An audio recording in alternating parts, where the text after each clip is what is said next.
All right, Shalom. I'd like to start off saying Kal Halayim like Hawa, Bashem Yahushai, Bashem Harakak Wadash Ma. Double honor to the elder apostles, a great millstone, and my elder Heroin as well. Salutations to the Akim that are pushing the truth and sincerity and truth, and peace and blessings to the men, women, and children that believe in the name of Yahweh Bashem Yahushai. All right, it's Kanaks on Ban Yashar from the lines of the Yashar camp. And this purpose of this lesson for edification purposes, clarification purposes, and correction. Saturday, this recent past Saturday, we were out teaching, and before we had that whole ordeal with the guy with his hair, we were speaking on idol worship in Israel, which still goes on today. And a particular scripture came out, and I gave the wrong breakdown for it, and luckily the elder was there to correct me. So I just wanted to do a sit down lesson on this particular verse and break it down correctly. And Lord willing to serve its purpose for the hopeful elect, the ones that truly believe in the name of Yahweh Shemel Shai. All right, the first the scripture I'm referring to is Isaiah chapter 65 verse 11, and it says, "But ye are they that forsake the Lord, that forget my holy mountain, that prepare a table for that troop, and that furnish the drink offering unto that number." All right. And one of the older ways of breaking it down was saying that truth was talking about the armies. But what it is talking about is a particular idols, uh, Mini and Gad. All right. And that's Gad is talking about truth. You click on it. See, Gad, God of fortune, Babylonian deity. All right. So now that's what our people were into around that time. And our people are still worshiping idols, man, especially the god of fortune, like dealing with that money, the whole prosperity doctrine, and living the American dream. And that's all they teach in these churches is prosperity doctrine, you know? And there's no hope in prosperity in this place because it's going to be destroyed, man. So our people are still got these idols within their minds, you know, because they seek after the fortune. They seek to be rich on this side. All right, they're not seeking to be rich in spirit of Yahweh by Shem Shai. All right, from there I want to go to Salakia. Here we go. All right, so Gad was a name of a pan-Semitic god of fortune, usually depicted as a male, but sometimes as a female, and it attests in ancient records of Aram and Arabia. Gad is also mentioned in the Bible as a deity in the book of Isaiah 65 and 11. Some translations simply call him the god of fortune. All right, so now this is so think about it in this day and form. Um, that's why Yahweh Shai was giving us advice on how to handle ourselves in these times, because that money is it's so easy to chase after because it's a defense. Money is a defense, but the spirit of the Lord is the top defender. It's the only, there's no want in the fear of Yahweh by Shem Shai. As a matter of fact, let me get it. Not that particular one, but one like it. This is Sirach chapter 39.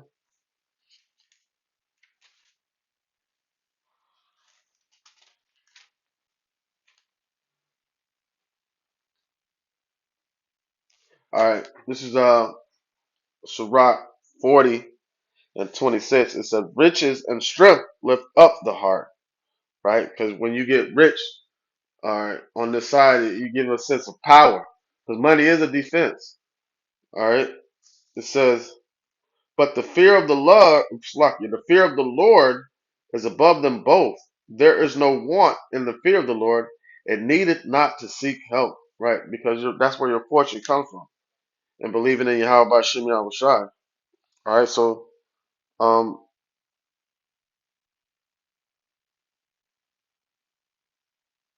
right, so let's go to Matthew chapter 6.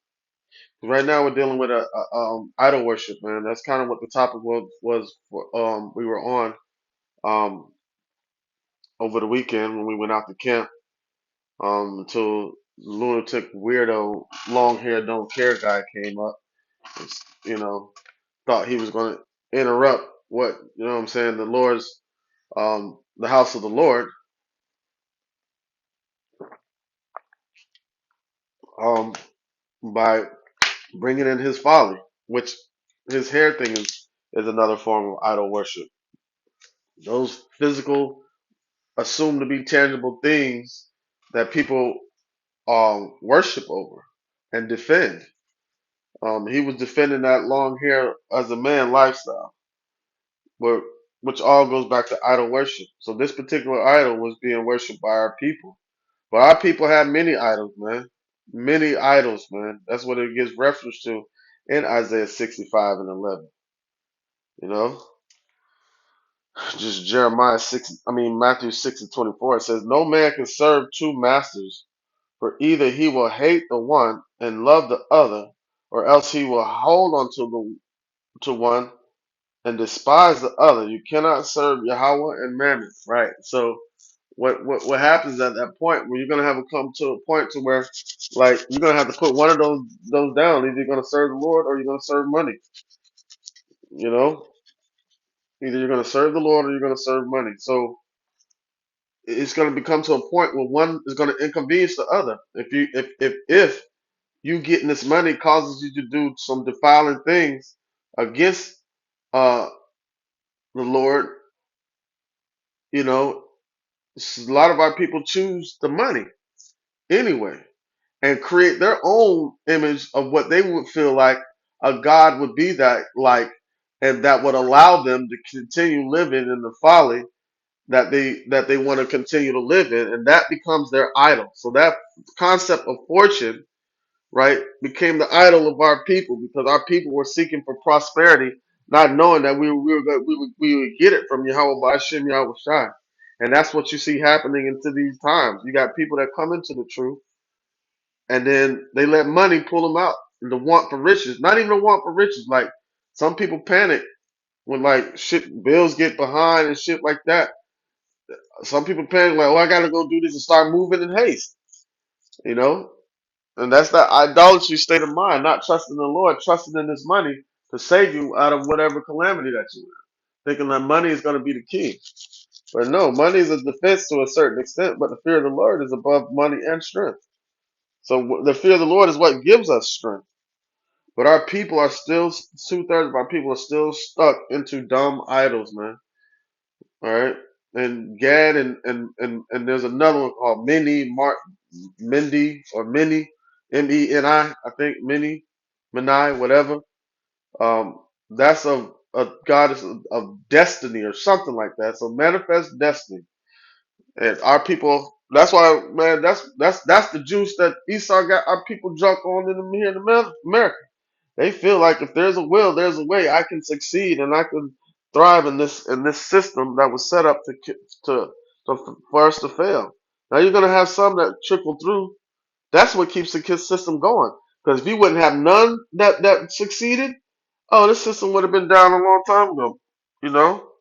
But the fact that you have one or two that's come through, that gives hope for the other 2/3 that are trying to strive for that form of living. You know.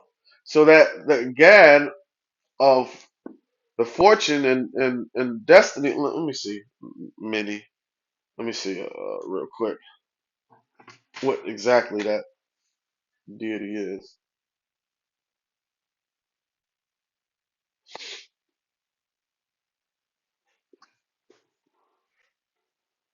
So I can go back to number Manaya. It says the God of faith or fortune. All right, God of faith, who the Jews worshipped in Babylonia. All right, let me look something up real quick.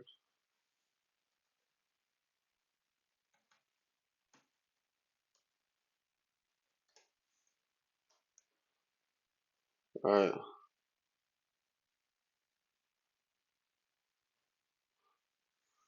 All right. So fates. It says the development of events beyond a person's control, regarded as determined by a supernatural. So the fourth in the fate was mini manaya, right? And the regular portion was Gad. So this is basically prosperity. Um, this is basically prosperity. Um, like Christianity is prosperity doctrine, man. That's what it thrives on. Like saying that gain is godliness. Let me get that real quick.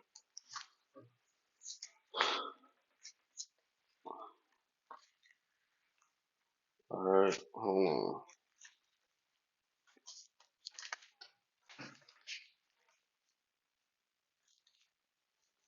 Okay. What? All right. This is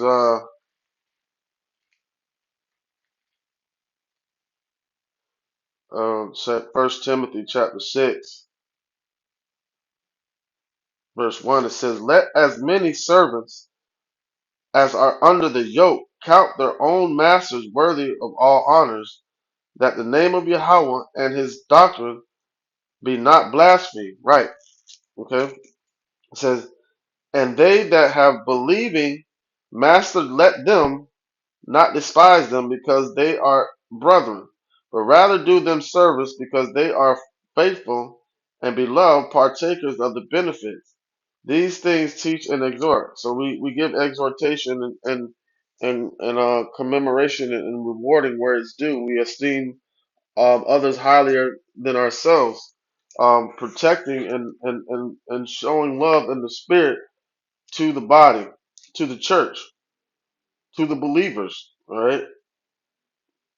Verse 3, it says, "If any man teach otherwise and consent not to the wholesome words, which are the words of our Lord Yahweh Shah Hamashiach, which originally came from Yahweh, all right, and to the doctrine which is according to godliness, he is proud, knowing nothing, but doting about questions and strife, of words whereof cometh envy, strife, railings, and evil surmising." Right? So this is going into these believers of things like prosperity doctrine and idol worship deities, which involves money and gain and riches. All right? It says, verse 5, it says, "Perverse disputing of men of corrupt minds and destitute of the truth, supposing that gain is godliness, from such withdraw thyself." Right? We're supposed to, anybody that thinks that way, we withdraw ourselves from them because, we could find ourselves being partakers of that worship of the idols, preparing that table, putting the table together like an altar for these idols, man. All right, let me check something out real quick.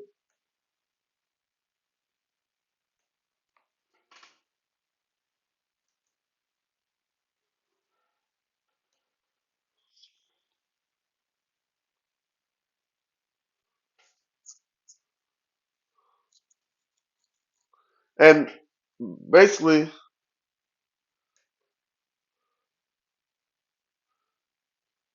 so you walking the walk and not avoiding these corrupt minded individuals. It's all about the money, right? You give them what is Godspeed, wherein like you give them you make it seem like it's cool doing this what they're doing and being on that journey. We're supposed to condemn it, we're supposed to attack it.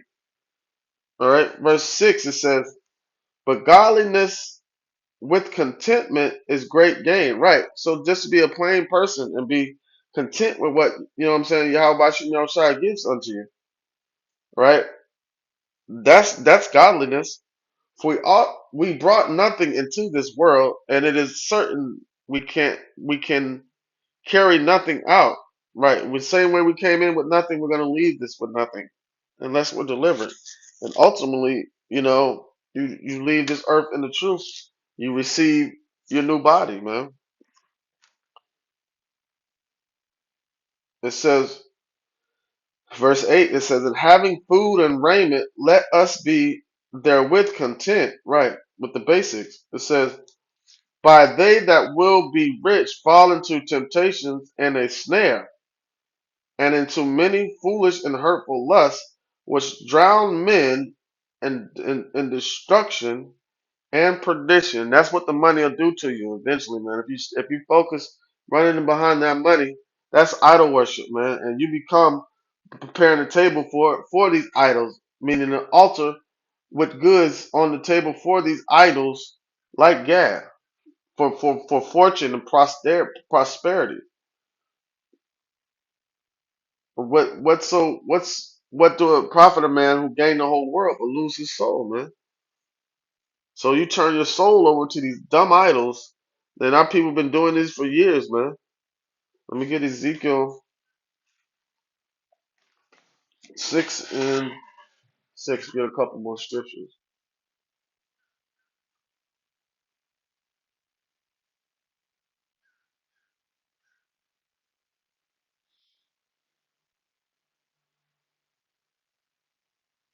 This is Ezekiel 6:6. It says, in all your dwelling places the city shall be laid waste, and the high places shall be desolate, that your altars may be laid waste and made desolate, and your idols may be broken and cease, and your images may be cut down, and your works may be abolished, man. And that's what the Lord is coming to do. He's going to destroy all these idols in the land, man. And not only to physically destroy them off the earth, but destroy them out of the minds of our people. And you better not, and the minds of these nations, because we're going to destroy these nations' idols too. And wish a nation would think about when now idol coming, a thought coming to your head, because we're going to be right on your ass. You know, the Lord's going to do away with all these false deities, these fortune tellers, these prosperity doctrine, religion, and all that. The Lord's coming to do away with all that, man. And it's starting right now by confessing the truth, being the truth being professed or prophesied by his true men. Ezekiel 22:3, it says, then say thou, thus saith the Lord, Yahweh, the city sheddeth blood in the midst of it, that her time may come, and maketh idols against herself to defile herself, man.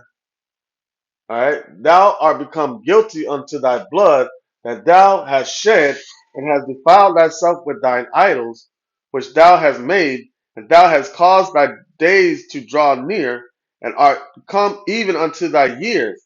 Therefore have I made thee a reproach unto the heathen, and a mocking to all countries. Because the way our people believe in these dumbass idols, man, and willing to believe in anything, these other nations be laughing at us, man. Motherfucker, let me see what that says. These other nations just mock at us and laugh at us. Because our people are stupid, man. True riches is knowledge, wisdom, and understanding of the Lord. And our people despise it. They don't want it.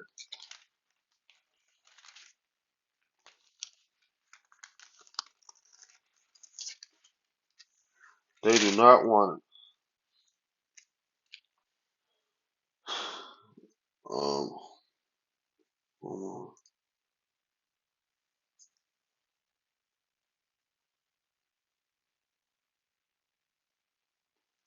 right. So that right there, I just wanted to look at the header. That was right there was talking about the general corruption of prophets, priests, princes, and people. Right. Because you think about it. Prophets and priests. We got some idol worshippers that be out there on the highways and byways claiming to be of Yahweh Bashim Yahweh Shai, or claiming to be of Israel. Like look at IUIC. They're claiming of Israel, but you can see they're all in this prosperity doctrine. Got booster clubs and all. They making money, a merchandise out of the people, man. So they really doing this for the money, man. ISUPK, you know, you know what he did to keep getting the money. Didn't have faith in the Lord. That's for damn sure. He went to the free throw line, and that's the history behind our people, man.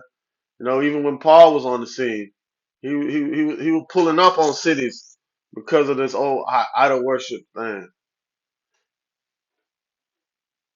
Acts 17 and 16.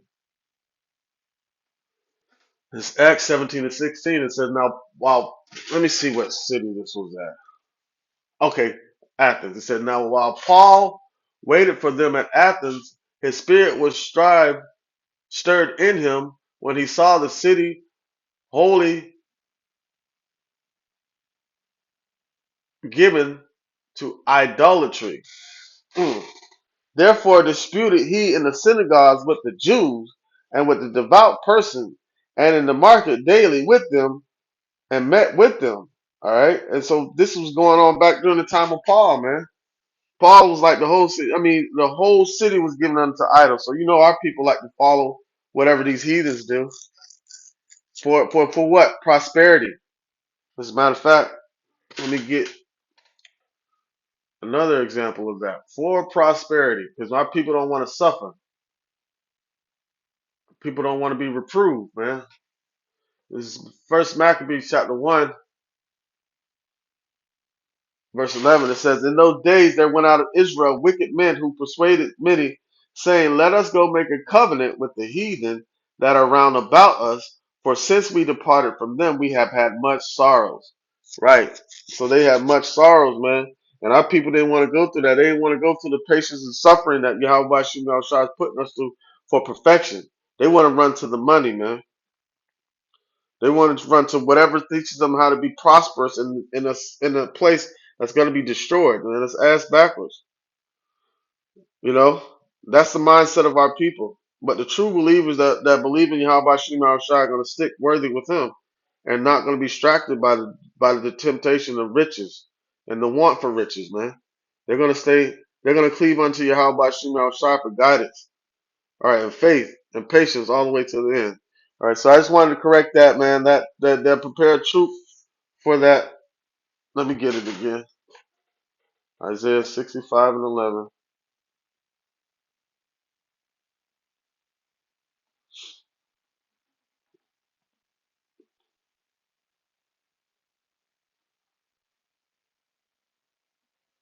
All right, this is Isaiah 65 and 11. It says, but ye are they that forsake the Lord. And that's what our people do. 2/3 of our people forsake the Lord and turn their backs to Him, not their faith.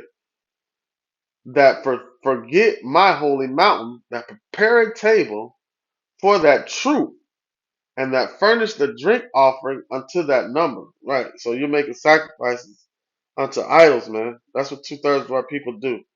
But you that believe in Yahweh Shem outside, give the ultimate spiritual sacrifice. All right.